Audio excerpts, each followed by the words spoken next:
स्वागत है आपका चाय पे चर्चा में। और आज महीने की सीरीज पूरी हुई। मई सीरीज की एक्सपायरी काफी बुलिश नोट पर आपको देखने को मिल रही है और यही चीज मैं आपको एक बार चार्ट पे दिखाता हूं।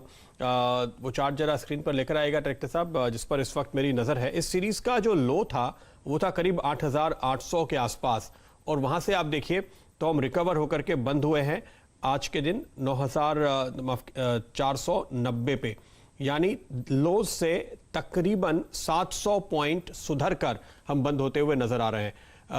इस सीरीज की ये जो बॉडी है, दरअसल आप मेरा कर्सर देख पा रहे हैं, यहाँ पे ये बॉडी है, वो आपको दिखाई नहीं देगी क्योंकि बॉडी पूरी गायब है।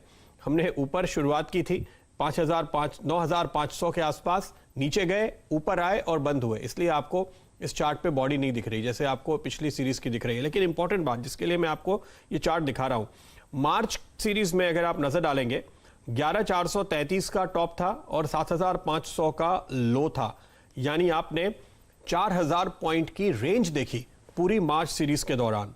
अप्रैल सीरीज में आकर के हाई बना 9,900 के करीब और लो बना 8,055 पे, यानी रेंज छोटी हो गई, तकरीबन 2,000, आधी हो गई। 4,000 पॉइंट वाली रेंज 2,000 पॉइंट की रह गई।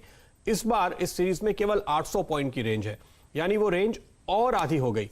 तो वॉलेटिलिटी कम हो रही है, एक टिपिकल कंसोलिडेशन आप देख रहे हैं। बाजार नीचे जाता है तो वहां भी इसको सपोर्ट मिलता है और वापस लौट करके ऊपर की तरफ आ जाता है, जो आपको एक टिपिकल कंसोलिडेशन फेस दिखाई देगा। और हर कैंडल आप देखिए, जो बाद वाली कैंडल है ना, वो अपने पहले वाली कैंडल के अंदर है और उससे बहुत ही छोटी सी नजर आएगी। लेकिन एक इंपॉर्टेंट चीज है, निफ्टी में आप देख रहे हैं कि आप जो शुरुआती गिरावट थी उसके कहीं सेंटर में लौट आए हैं इस समय। लेकिन अगर आप यही चीज निफ्टी बैंक में देखेंगे तो यहां पर आप पाएंगे कि निफ्टी बैंक में भी यही टिपिकल पैटर्न होगा, जहां लगातार आपकी रेंज छोटी होती जा रही है, लेकिन अभी भी आप शुरुआती गिरावट के लोअर हाफ में बने हुए हैं। तो यहां पर थोड़ा सा लैग है, लेकिन ट्रेंड वही है। वॉलेटिलिटी कम हुई है, उतार चढ़ाव कम हुआ है और नेशनल लेवल पर सपोर्ट मिलता हुआ साफ तौर पे लगातार तीसरी सीरीज में नजर आया है। शैल जी। प्रदीप जी, आपने बहुत बढ़िया आंकलन किया जिस हिसाब से निफ्टी और बैंक निफ्टी का मूवमेंट होता हुआ दिख रहा है। एक बात बस मैं ये कहना चाहता हूँ, कभी कभी ये होता है कि मार्केट्स में और जो ब्रॉडर इकोनॉमी में एक डिस्कनेक्ट होता है। आपको हर तरफ से ऐसी खबर आती हुई दिखेगी कि हर तरफ आपको बंद होती हुई चीज़ें दिखेंगी, त्राही त्राही मची हुई है इकोनॉमी में, लेकिन आपको बाजार ऊपर बढ़ता हुआ दिखेगा। उसके पीछे एक बड़ा सिंपल कारण है, बाजार देखता है लगभग 6 महीने आगे। और साथ ही साथ एक हमारे साथ बहुत बढ़िया फ़ायदा इस वक्त हो रहा है, वो ये है कि एक लिक्विडिटी का जो टैप है वो ग्लोबली खुला हुआ है। इसी वजह से आप देख रहे हैं कि काफ़ी सारा पैसा, नेट आपको एफआई नेट सेल दिखेगा, लेकिन ओवरऑल आप एक ऐसा ट्रेंड देखेंगे कि आपको बाजार बढ़ता हुआ दिखेगा। इसीलिए जो आप शानदार तेज़ी देख रहे हैं लगभग 8800 निफ्टी से, वो आपको 9500 पर आता हुआ बंद होता हुआ दिखा है। और यही लो आप देख रहे हैं लगभग 19,200 का क्लोज आपने आज निफ्टी बैंक पर फ्यूचर्स में आता हुआ देखा। चलिए 2-3 ऐसे सेक्टर्स देखते हैं जहां पर आपने शुरुआती तेज़ी देखी और आज वीकली बेसिस पर, मंथली बेसिस पर यहां पर आपने बहुत अच्छी तेज़ी आते हुए देखी है। टेलीकॉम के बारे में बहुत चर्चाएं चल रही थी कि बहुत ही परेशानी में चल रहा है, लेकिन आप देखिए निफ्टी के जो 2 स्टॉक्स हैं जो टॉप गेनर्स हैं मई के महीने में, वो टेलीकॉम स्टॉक्स हैं। डायरेक्टर साहब ज़रा आप दिखाइए आइडिया सेलुलर का स्टॉक, यहाँ पर आपने 33% की तेज़ी देखी है। बात 5 रुपये 70 पैसे की नहीं है जहाँ पर आपने ये क्लोज देखा। बात इसकी है कि जब सबसे ज़्यादा आपको मायूसी दिखेगी तभी सबसे ज़्यादा अक्लमंद इंसान यहाँ पर आकर खरीदारी करता है। 33% प्राइस आप आइडिया सेलुलर का इस एक्सपायरी में बढ़ते हुए देख रहे हैं। अगला स्टॉक है इंफ्राटेल, यहाँ पर आपने लगभग 32% की तेज़ी आते हुए देखी है और ये स्टॉक 226 रुपये के आसपास बंद हुआ है।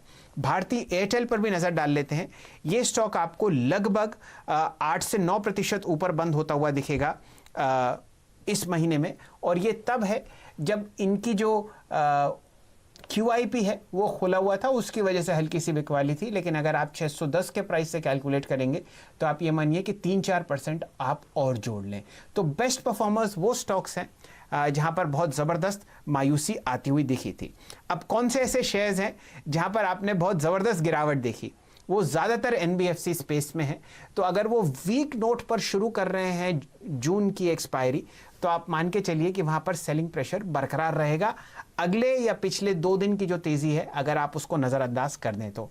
Shriram transport finance top loser है फिलहाल एफएनओ में, यहां पर आप 565 का क्लोज देख रहे हैं और ये 26% इस महीने गिरा है। 2.25% की तरफ मत देखिए, महीने का अगर आप क्लोज देखेंगे तो यहां पर आपने लगभग 26% का कट आते हुए देखा है। बाकी सारे बैंक्स हैं, बैंक ऑफ बड़ौदा 22% नीचे है, पीएनबी में आपने 18% का कट देखा है, इंडसइंड बैंक में आप 18% नीचे देख रहे हैं।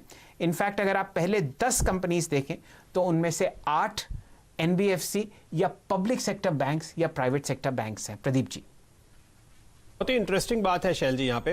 अभी आपने इंडसइंड बैंक की चर्चा की। इंडसइंड बैंक आपको इस सीरीज में करीब 17% नीचे दिखाई देगा, लेकिन पिछले 4 दिनों में इसमें करीब 14% की रिकवरी हुई है, यानी अपने नुकसान को इसने आधा भरपाई कर ली है, तब आपको दिख रहा है। यानी यही आंकड़ा शायद हम 3 दिन पहले देख रहे होते, सोमवार को देख रहे होते, तो आपको गिरावट और भी सीवियर नजर आती। तो एक शार्प मूव यहाँ पे आया है। आईसीआईसीआई बैंक और एक्सिस की भी यही कहानी है। आईसीआईसीआई ने 12% की तेजी पिछले 3-4 दिनों में दिखा दी है, लेकिन अभी भी ये आपको सीरीज में करीब 14% नीचे दिख रहा है। आधी भरपाई इसने भी की है और एक्सिस बैंक ने तो आधी से ज्यादा भरपाई की है। तो अब देखना होगा कि सीरीज के जाते जाते मई में इन्होंने जो रिकवरी दिखाई है, क्या ये टिक पाएंगे, क्या ये सस्टेन कर पाएंगे, इस पर नजर बनी रहेगी। लेंगे एक छोटा सा ब्रेक, लौटेंगे तुरंत।